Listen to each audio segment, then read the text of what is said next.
పశ్చిమ గోదావరి జిల్లా నరసాపురంలో పలు అభివృద్ధి పనులకు మంత్రి నిమ్మల రామానాయుడు శంకుస్థాపన చేశారు. నరసాపురంలో 40 లక్షల రూపాయలతో చేపట్టే మురికి కాలువ తవ్వకాల పనులకు శంకుస్థాపన చేశారు.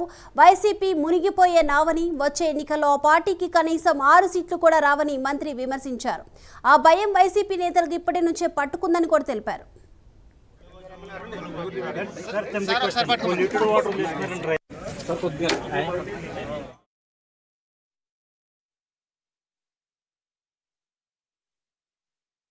గత 5 సంవత్సరాల వైసీపీ పాలనలో ఏ షట్టర్ గాని, డోర్ గాని, లాక్ గాని, రోప్ గాని మరామతుల మాట నుంచి కనీసం గ్రీజ్ పెట్టి మెయింటెనెన్స్ చేసినటువంటి పరిస్థితి లేదు.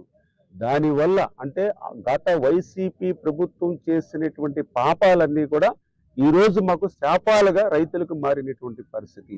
గత జగన్మోహన్ రెడ్డి చేసినటువంటి తప్పిదాలు ఏవైతే ఉన్నాయో వాటన్నిటినీ కూడా ఒక్కొక్కటి సరి చేసుకుంటూ మళ్ళీ ఈ రోజు చంద్రబాబు నాయుడు గారు పనిచేస్తున్నటువంటి పరిస్థితి. ఏదైతే మీ అందరికీ తెలుసు, మరి వేల కోట్ల రూపాయలు కట్టినటువంటి ప్రాజెక్టులు కానీ, రిజర్వాయర్లు కానీ, కెనాల్స్ కానీ, డ్రైన్స్ కానీ సంవత్సరం మెయింటెనెన్స్ లేకపోతే ఆ వేల కోట్ల రూపాయలు కూడా వృధా అవుతుంది. అటువంటి విషయాన్ని కూడా 5 సంవత్సరాల్లో జగన్మోహన్ రెడ్డి మరిచిపోయి 5 రూపాయలు కూడా ఇరిగేషన్ కి మరి ఏదైతే ఈ యొక్క మెయింటెనెన్స్ పెట్టకపోవడం వల్లే ఇటువంటి దుస్థితి.